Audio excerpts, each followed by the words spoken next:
Okay na, okay na. Magandang umaga mga kapase. Nandito ako sa unahan para umpisahan ang aming reporting ngayong umaga.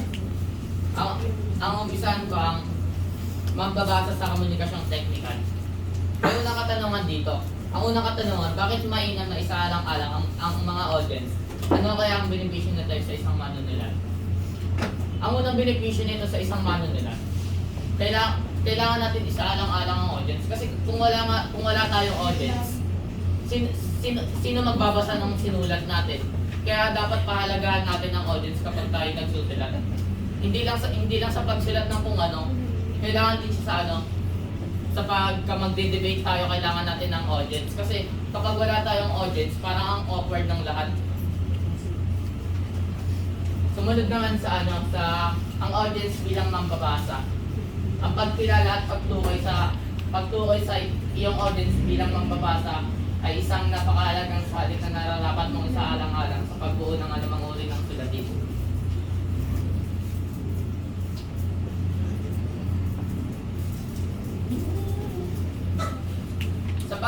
Sa pagsulat ng anumang basahin, dapat isaalang-alang ang audience upang maging akma ang mga salitang gagamitin at nang mapagkaayos ang tekstong nais nating iparating sa audience.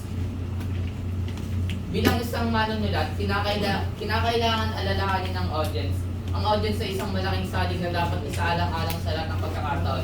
Hindi lamang sa pagsulat, kung hindi maging sa iba pang larangan tulad ng balagtasan, dula-dulaan at marami pang iba. Ang pagtukay at pagkilala sa iyong audience bilang mambabasa, tanggap ng mensahe ay higit na napakahalaga upang malinaw na maiparating ang iyong mensahe. Ang bawat babasahin ay kinakailangan ng audience.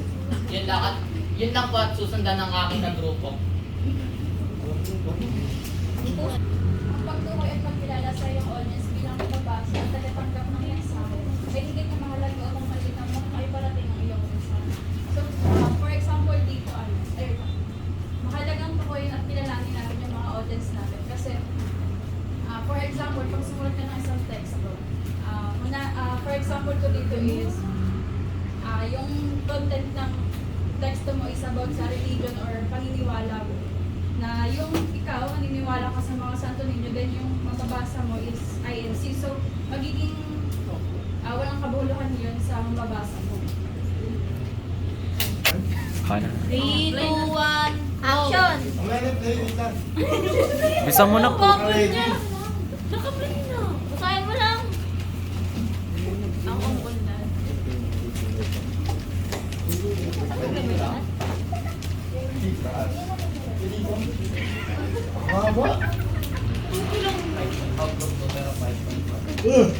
Uy, nakapin. Oo. Basahin mo lang eh. Baby, diba? Yan lang mga kasi. Hindi ko i-stop yun. Basahin mo lang. Ay, tingin.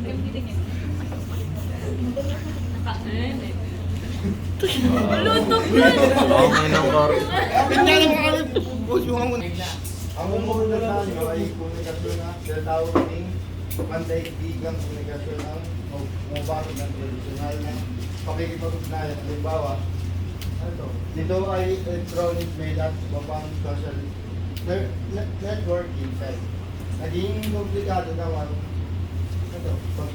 pakikipag-komunikasyon para sa mga Pilipinong nagtutungo sa ibang bansa upang maghanap buhay, kaya kinakailangan nilang magkaroon ng kasanayan upang makasabay sa takbo ng penuwian ng anumang bansa.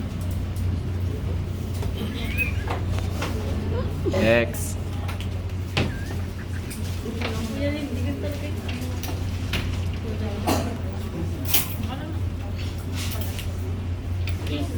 May pakustay. May pakustay. May gawan siya. Hindi.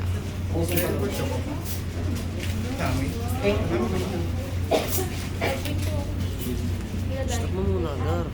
Hindi daw pwede. Diretso natin yan para matagal tayo. Ano?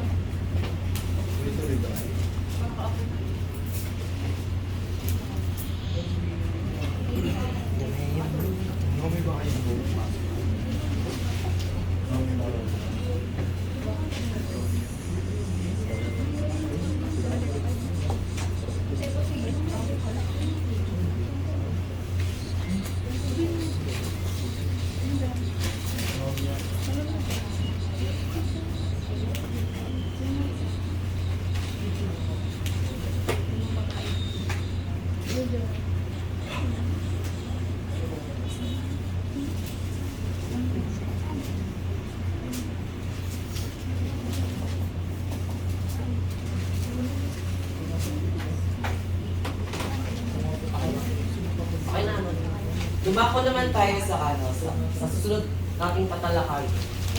Meron tayong apat na uri ng magbabasa. Meron tayong primarya, sekundarya, tertiarya, at gatekeepers.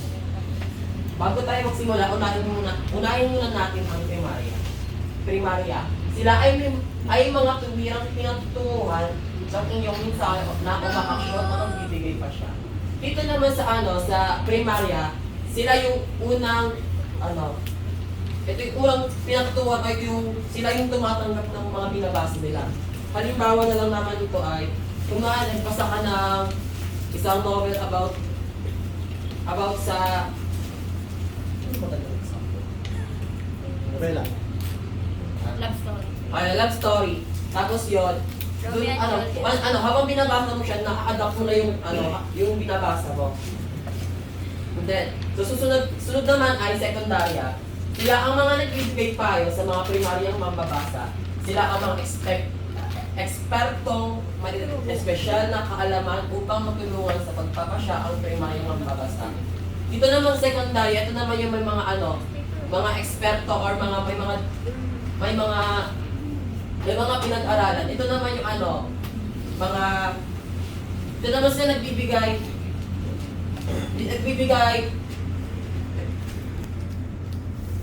dito sa sekundarya, dito na sila nagbibigay ng ng suggestion or ng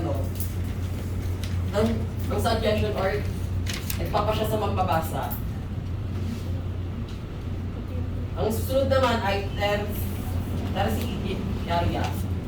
Sila ang mga maaaring mag-interes sa impormasyong matatagpuan sa dokumento na silbing evaluator o interpreter gamit ang iba't ibang perspektiba. Perspektiba. Dito naman sa tertiarya, ito naman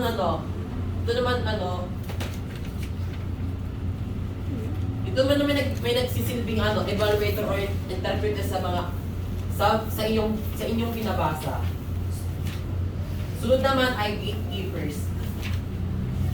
Sila ang mga namamahala ng dokumento, gayon din sa estilo nito bago pa man ito ibahagi sa primaryong mambabasa. Ano naman sa gatekeepers, dito na yung parang ine-edit na yun dito yung yung libro or yung text na kailangan bago pa ibigay sa primaryang mambabasa. Yun lamang po.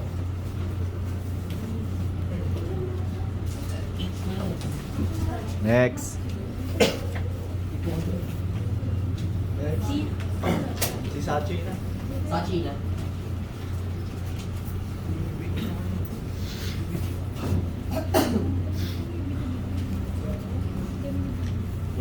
Pero pa mga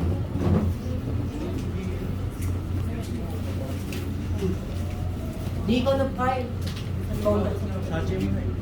Binigay ko yung part ni Ate Kim Sachi.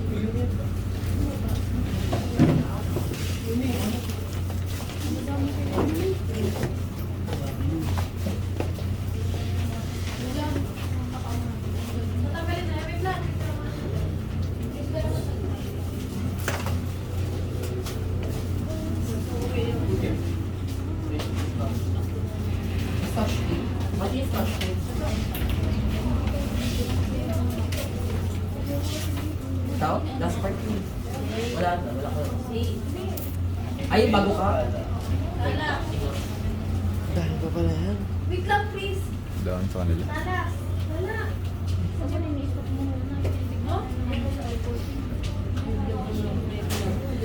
Sabi kasi niya, re-ready.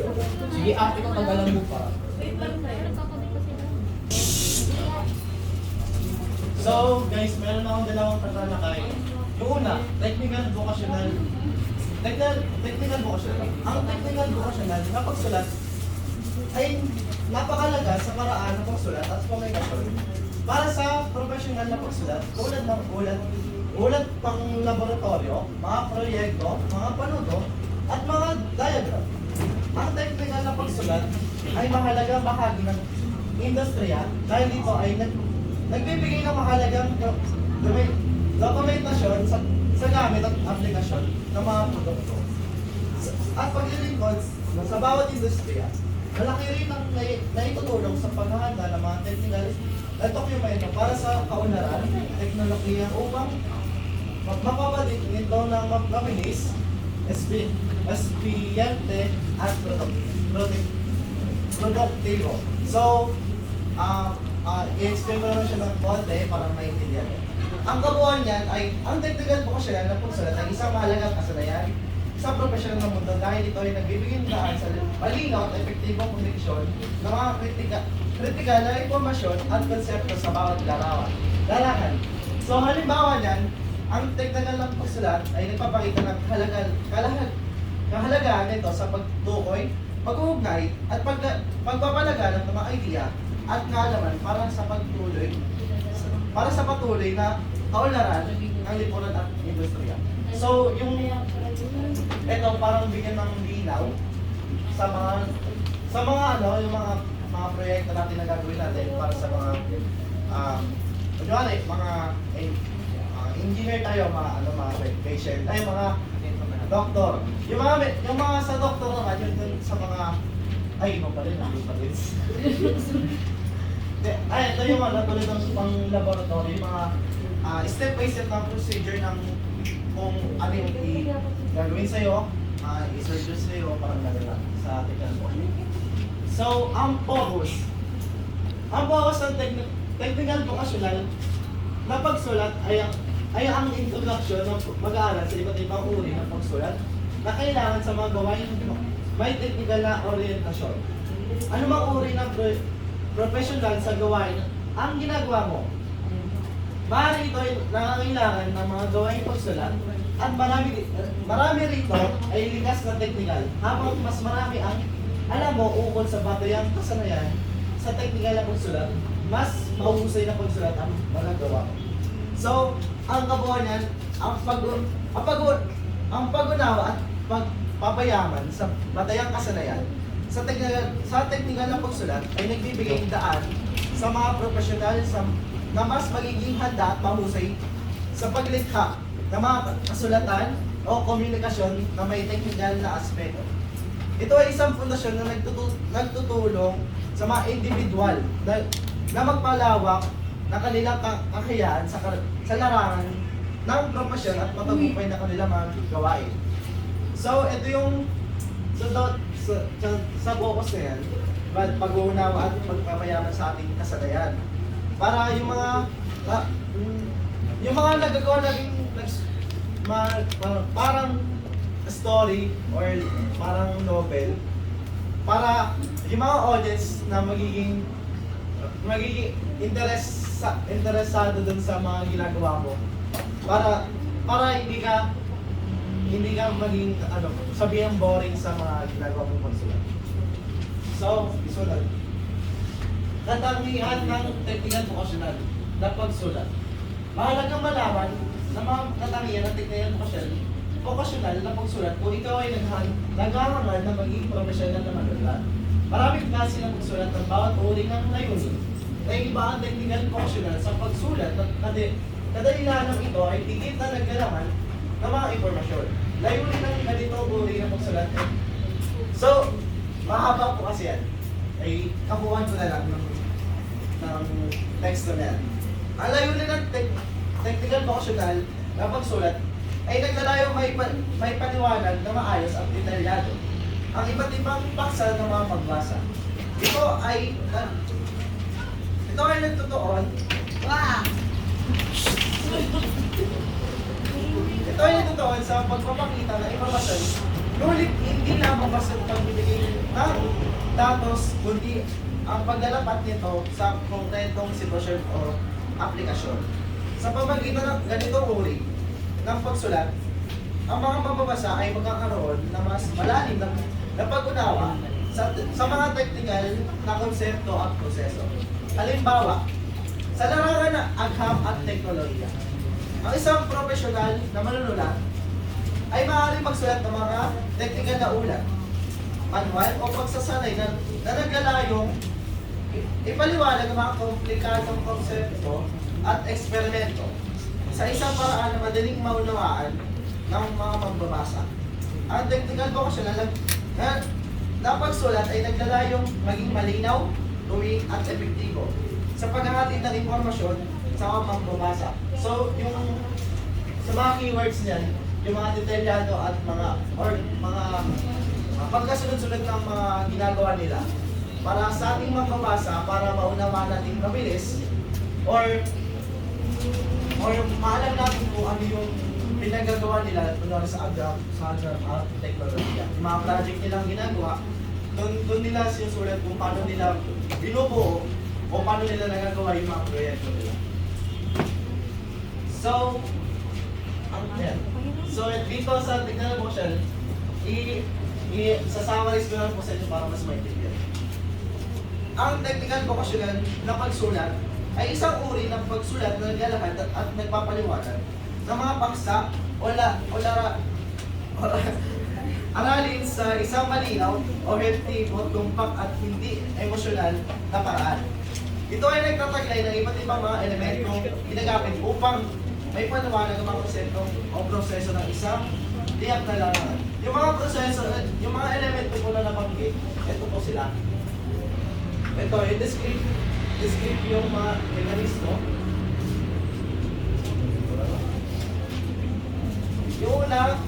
Yung unang element is describe yung ng mekanismo at proseso. Yung halimbawa na ito, baka lumabas sa ating mga exam dun sa next week. Ito po yung meaning. Ito ay naglalarawan ng mga technical na mekanismo o proseso kung paano gumagana ang isang bagay o paano isinasagawa ang isang gawain.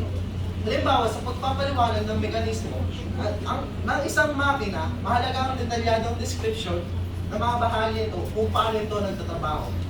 So, madaling salita, ito daw yung mga mekanismo o proseso na nilang ginagawa sa mga makina kung paano nila yung sinabi, paano nila papaganahin o paano nila bubuhin kung yung isang makina ay sira. So, sunod, clarification. Ang meaning po nito ay, ito ay nagpapaliwanag ng mga konsepto o terminolohiya na maaaring hindi pamilyar sa mga mambabasa. Ang paglilinaw ng mga konsepto ay nagbibigay daan sa mas mabilis na pag-unawa ng mga mababasa sa mga paksa. So itong clarification, ito yung papaliwanag ng mga konsepto o terminolohiya sa atin. Para hindi, kapag nagbabasa tayo ng mga kwento, yung mga nababasa po natin na hindi malalalim na salita para ano natin, kapag walang malalim na salitang nababasa natin, mas madali natin naiintindihan yung mga binabasa natin. So, sunod is sanhi at bunga. Ito ay nagpapakita na maugnayan sanhi at bunga sa pagitan ng mga pangyayari o proseso. Halimbawa, sa pag-aaral ng epekto ng pagbabago ng klima, mahalaga ang pagtukoy ng mga sanhi ng pagbabago at ang mga bunga nito ay kapaligiran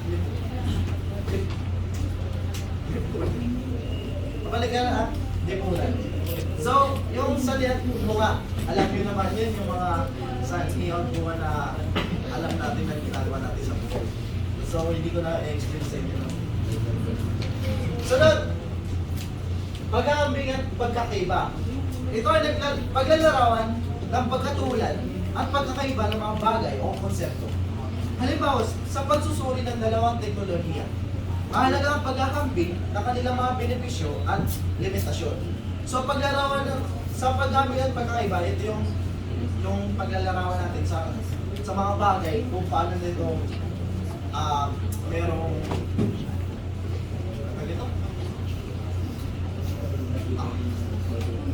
Yan, benepisyo at limitasyon. Kung parang sa atin lang naman ito eh, kapag bata pa tayo, kaya natin gawin ng mga anong gusto natin gawin. Kapag matanda na tayo, hindi natin kayang gawin yung mga dati natin nagagawa. Yung mga, kunyari, matanda tayo, parang gusto natin sa labas, magpa-araw na lang. Hindi katulad ng natin bata pa tayo, gusto natin tumakbo, makipaglaro sa ating mga kaibigan. So, last, analogiya at interpretasyon. Ito ang paggamit ng analogya o paghami upang ipaliwanag ang isang konsepto o proseso. Ito rin ay naglalaman ng interpretasyon ng mga datos o impormasyon upang may pakita ang kanilang kahulugan at kahalagahan. So, yung madaling salita, parang visual to. Kapag wala tayong visual sa harapan, hindi natin may papakita sa mamasa yung mga sinasabi natin sa harapan kasi wala tayong visual. Kapag meron tayong visual sa harapan, madali nitong maintindihan na mababasa kung ito ay paano nila sa kanila tapos sa kanilang hindi, may dalawa kasi yun. Paano sa kanilang madaling matuto o sa kanilang medyo slow learner, parang gano'n. So, sa pamagitan ng mga technique at elemento na ito, ang technical vocational na pagsulat ay nagbibigay daan sa malino at sistematikong pagpapaliwanag ng mga konsepto o paksa ng iba't ibang larawan ng profesyon. So, yun lamang po. 3, go!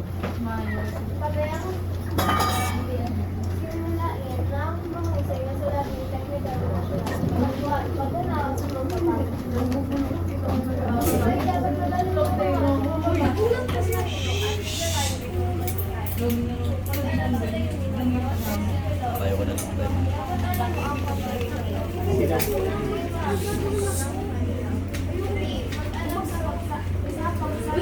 Hindi na yung marinig. For objektibong pagsulat. Kaya pinagkakatayang patubuhan. 5.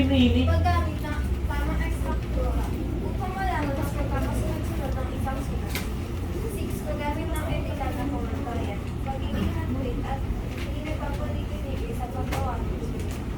Ang technical vocational na pagsulat ay komunikasyong pagsulat sa larangan ng may espesyal na taro, vocabulary tulad ng agham, inhinyera, teknolohiya at ugham, pangkalusugan. Karamihan sa mga kanulat at pagsulat ay iyak at tumpak lalo na sa mga pagpipigil ng panunod. Ito ay kayak dahil ang maaaring nito ay makakilala ng teksto na pagkawaan at na isasagawa ng kailangan pa.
Susunod ko na tatalakayin.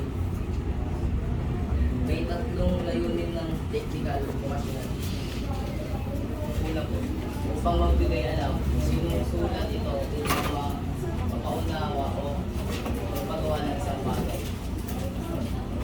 Upang magbigay alam, kaya ito sinusulat para maunawaan ng mababasa ang pinapagawa ng isang bagay. Upang mag-analisa ng mga pangyayari at implikasyon, isipuan itong ipaliwanag kung paano ang sistema ay nabigo. Ang sistema ay maaaring kabilangan ng edukasyon.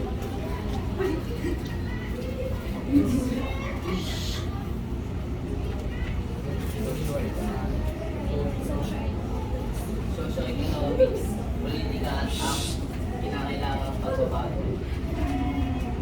Upang mag-analisa sa mga nangyayari o implication ito. Upang magkaya at mang-influensya ng desisyon. Susubukan itong ipakita kung paano ang kalakal o industriya ay nagtagumpay. upang mag-guide ng mamabasa para ma-influensyahan ang desisyon ng mamabasa. Sinusubukan nito na ipakita kung paano nangyayari sa isang halakhal o industriya. Ang technical ng pagsulat ay may katangiang nagpapanatili ng impartialidad at pagiging objektibo. Nag-aati dito ng impormasyon, tumpak at walang hangaring gumising lang.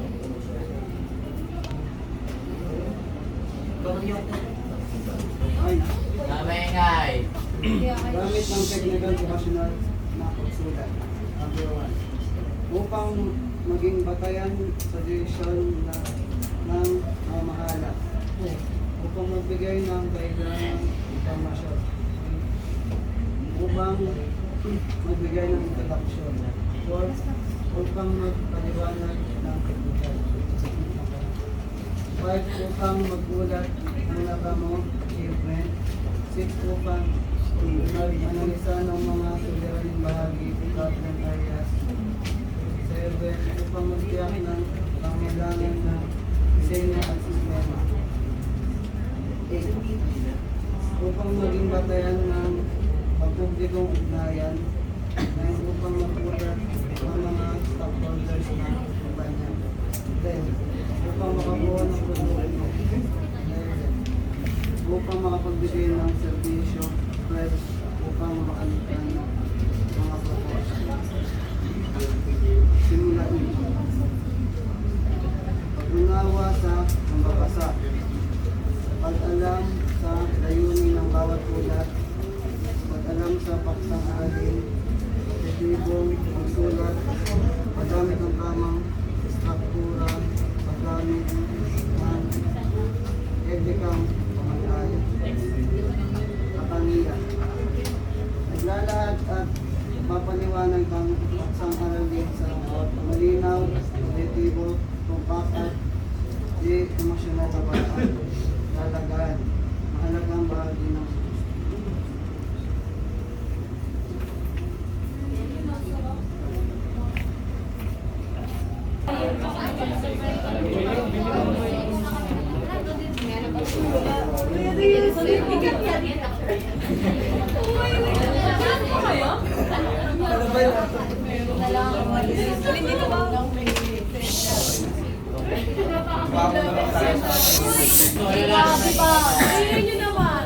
Pwede namin marinig. Bago naman tayo sa katangian ng technical sulat.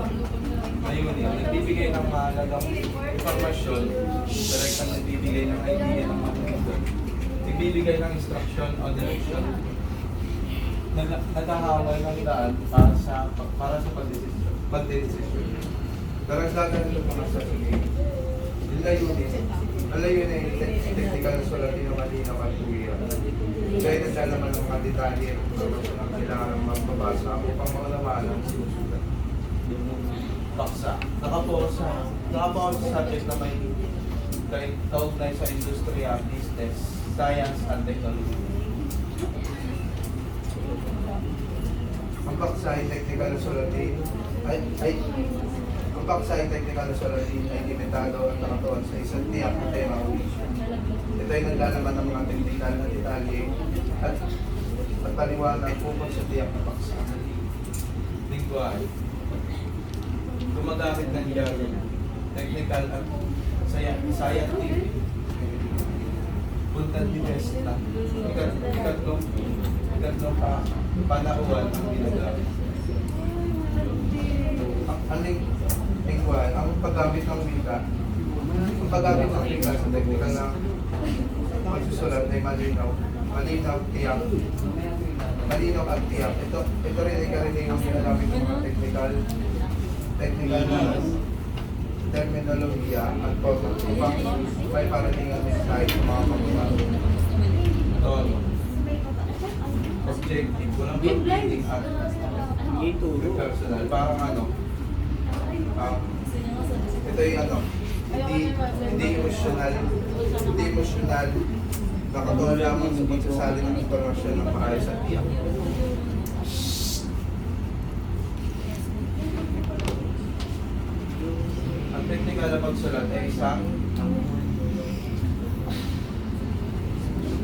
technical na pagsulat ay isang espesyalisadong uri ng pagsusulat na tumutugon sa mga cognitive at psychological na pangangailangan ng mga magbabasa at minsan maging ng manunulat mismo.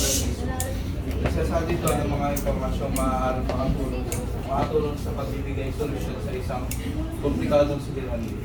Ang pagsulat na ito ay nakatawag sa isang specific na pangkat ng mga mambabasa.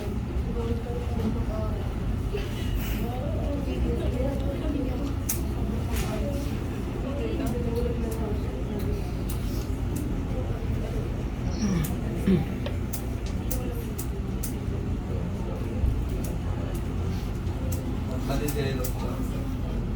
Mahalagang nadidevelop ng mga scientific. Yung word na to, parang mahalagang maibabagsak ng mga scientists at inhinyero. Mga kasamayang pasulat at pasalita para sa mahusay na pagsasakatuparan ng kanilang gawain o profesyon. Madalas silang gumagawa ng proyekto, proposal, progress report, technical description, memo at maikling ulat. Ang technical report ay ino-orient ang mambabasa kung ano ang laman ng ulat. Isang pagkasalaysay ng struktura ang ginagamit dito, kung saan sunod na inihahanay ang mga bagay na kaugnay ng suliranin. Ang technical report. Brief o click lamang na naglalaman lahat ng impormasyon na kailangan na magbabasa. Number 2, solidong nakapokus. Sa unang pahina, pagmukhang pahina ang mahalagang detalye na nasa loob. May walang maingay, nag-video. Palakas ng technical report. A. Paksa. A. Pensa. Wala kay pagtutuhan para kay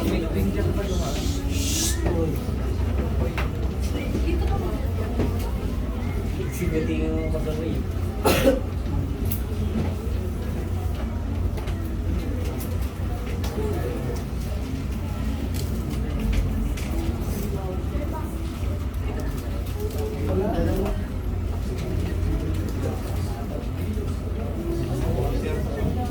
Update muna ako.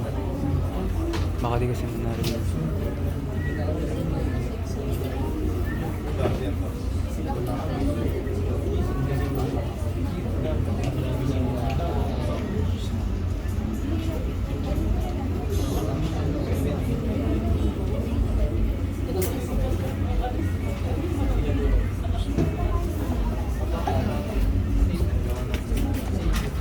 yung pensa ay hindi sample neto date nangyari March 19, 2024 mula kay patunguhan para kay ito yung mga nilalaman o kaya buod na nasa loob.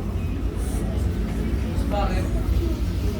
Detalye o ano na CV.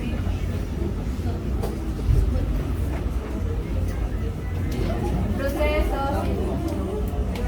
ng process.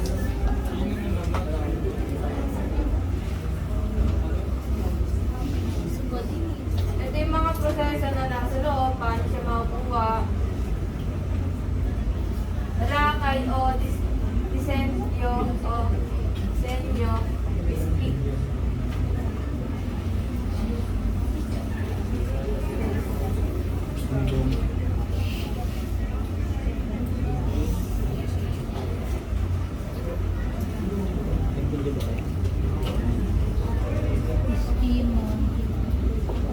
Iyak na disenyo at iskema gagamitin sa gastusin.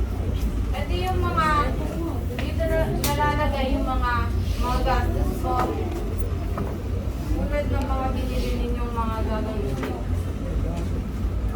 destinasyon ng dagdag. Ito yung mga pirma. Yan ang labas ng mga pirma.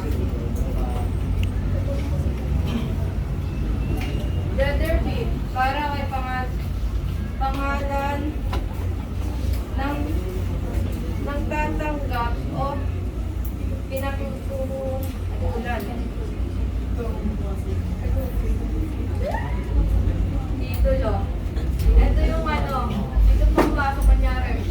Yung titulo, kung kanino ba nakapangalan. At kung kanino siya mapupunta.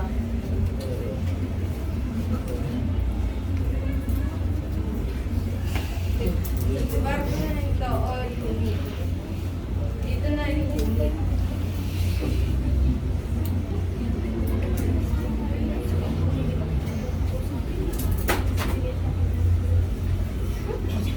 Organization tanggapan o kumpanya, address ng kumpanya. Nilalagay doon yung mga information kung saan ba kayo naka-address.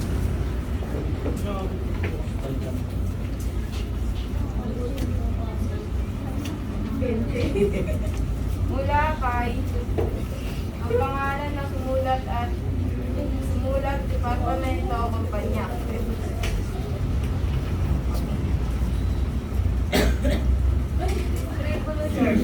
Listahan ng ibang tao natatanggap ng report conclusion.